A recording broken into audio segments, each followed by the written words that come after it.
ناظرین السلام علیکم. آج ہم حضرت یعقوب علیہ السلام کی سیرت کا مطالعہ کریں گے.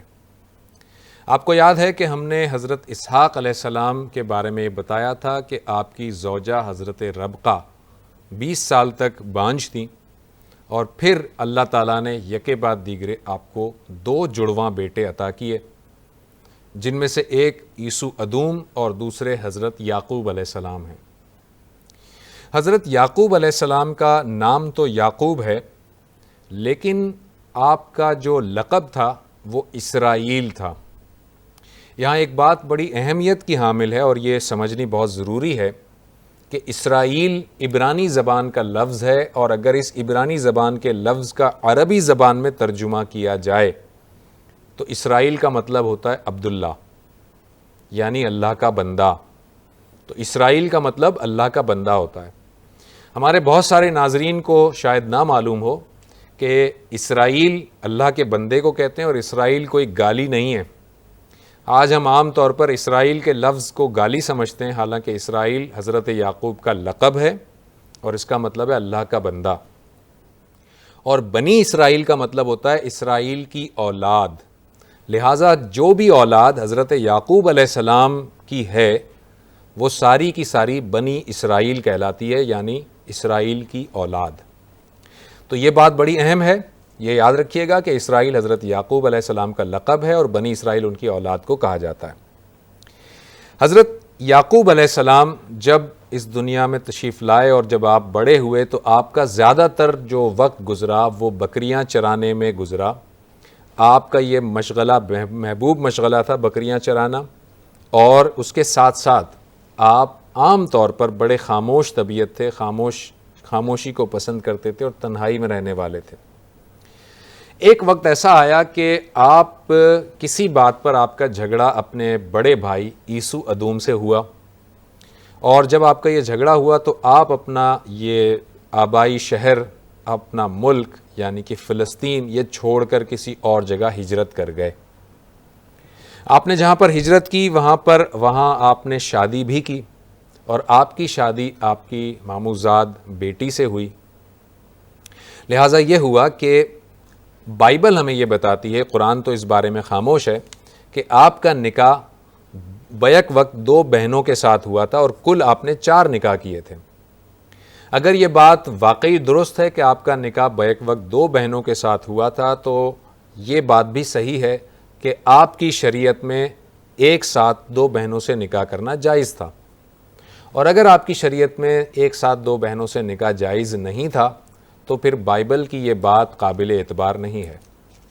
بہرحال آپ کے 4 نکاح تھے، اور ان 4 نکاح میں آپ کی جو اولاد ہے کل ان میں 12 بیٹے اور 1 بیٹی شامل ہیں.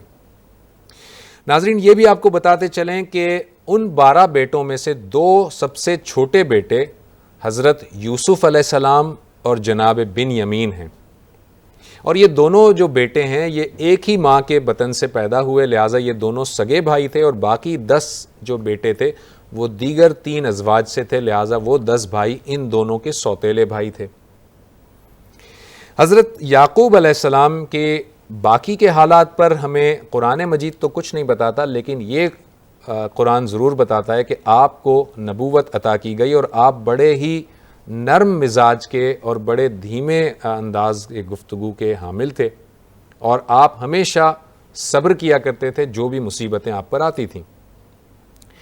20 سال اپنے آبائی شہر سے دور رہنے کے بعد جب آپ اپنے آبائی گاؤں واپس لوٹتے ہیں تو اس وقت جناب یوسف علیہ السلام کی والدہ ماجدہ کا انتقال ہو جاتا ہے. چنانچہ حضرت یوسف علیہ السلام آپ کے بڑے چہیتے اور لاڈلے ہو جاتے ہیں. جب آپ اپنے آبائی وطن پہنچتے ہیں تو جناب عیسو ادوم بھی آپ کا بہت پرتپاک استقبال کرتے ہیں، اور جب آپ وہاں رہتے ہیں تو آپ کا یہ معمول تھا کہ چونکہ حضرت یوسف اور جناب بنیامین کی والدہ کا انتقال ہو گیا تھا لہٰذا ان کو زیادہ لاڈ پیار دیتے ہیں. وہ جو 10 بھائی تھے وہ بہت زیادہ حسد کرتے ہیں جناب یوسف علیہ السلام سے. لہٰذا ایک مرتبہ ایک دھوکے سے حضرت یوسف علیہ السلام کو وہ بھائی لے جاتے ہیں اور ایک کنویں میں دھکیل دیتے ہیں.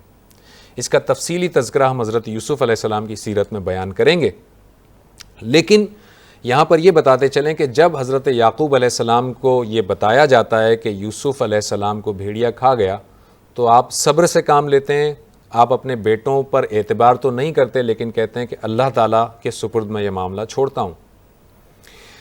پھر کافی عرصے کے بعد فلسطین میں ایک قحط پڑتا ہے، اور اس قحط سے نجات حاصل کرنے کے لیے فلسطین کے باشندے مصر کے بادشاہ کی طرف جاتے ہیں اناج حاصل کرنے کے لیے، اور جب یہ 10 بھائی وہاں پر پہنچتے ہیں تو معلوم ہوتا ہے کہ مصر کا بادشاہ کوئی اور نہیں بلکہ ان کے اپنے بھائی حضرت یوسف علیہ السلام ہیں۔ بہرحال وہ اناج لیتے ہیں اور حضرت یوسف علیہ السلام کے اصرار کرنے کے بعد اگلی مرتبہ اپنے چھوٹے بھائی بن یمین کو بھی ساتھ لے کر آتے ہیں، اور بن یمین کو حضرت یوسف علیہ السلام اپنے پاس روک لیتے ہیں، اور حضرت یوسف علیہ السلام یہ بتا بھی دیتے ہیں کہ میں تمہارا وہی بھائی ہوں۔ اور ابا جان کی طبیعت کا کیا حال ہے؟ وہ بتاتے ہیں کہ ابا جان کا تو برا حال ہے، اور وہ رو رو کر ان کی آنکھوں میں موتیا اتر آیا ہے، ان کی آنکھیں سفید ہو گئی ہیں، وہ نابینا ہو گئے ہیں۔ لہٰذا ہوتا یہ ہے کہ وہاں پر یعنی کہ حضرت یوسف علیہ السلام اپنے والد کا یہ حال سنتے ہیں تو بتاتے ہیں کہ میرا یہ کرتا لے جاؤ اور ابا جان کے اوپر ڈال دینا، ان کی آنکھیں لوٹ آئیں گی۔ چنانچہ ایسا ہی ہوتا ہے اور حضرت یعقوب علیہ السلام کی بینائی واپس آ جاتی ہے۔ حضرت یوسف علیہ السلام کی درخواست پر حضرت یعقوب علیہ السلام اپنے تمام اہل و عیال کے ہمراہ فلسطین سے ہجرت کر کے مصر آ جاتے ہیں اور مصر میں ہی سکونت اختیار کرتے ہیں۔ وہ جو بھائی تھے 10 بھائی، وہ نہ صرف یہ کہ شرمندہ ہوتے ہیں بلکہ اپنے والد گرامی حضرت یعقوب علیہ السلام سے یہ بھی درخواست کرتے ہیں کہ اللہ تعالیٰ سے ہمارے لیے مغفرت طلب کیجیے۔ حضرت یعقوب علیہ السلام اپنے بیٹوں کو معاف کر دیتے ہیں اور اللہ تعالیٰ سے بھی درخواست کرتے ہیں کہ ان کی مغفرت فرمائے۔ حضرت یعقوب علیہ السلام اپنی باقی کی تمام زندگی مصر میں ہی اپنے بیٹے حضرت یوسف علیہ السلام کے ساتھ ہی گزارتے ہیں، اور جو مختلف روایات ہمیں ملتی ہیں اس کے مطابق آپ کا مقبرہ فلسطین میں موجود ہے۔ آپ نے کس عمر میں وفات پائی اس کے بارے میں تمام کتابیں خاموش ہیں، لیکن یہ بات ہمیں سمجھ میں آتی ہے کہ آپ کا وصال مصر میں ہی ہوا تھا۔ جو آپ فوٹیج دیکھ رہے ہیں یہ وہ مقبرہ ہے جو حضرت یعقوب علیہ السلام کا مقبرہ ہے، اور یہاں پر یہود، نصرانی اور مسلمان تمام کے تمام بہت ہی احترام کے ساتھ وزٹ کرتے ہیں۔ یہ زبیر احمد کو اجازت دیجیے، اللہ حافظ۔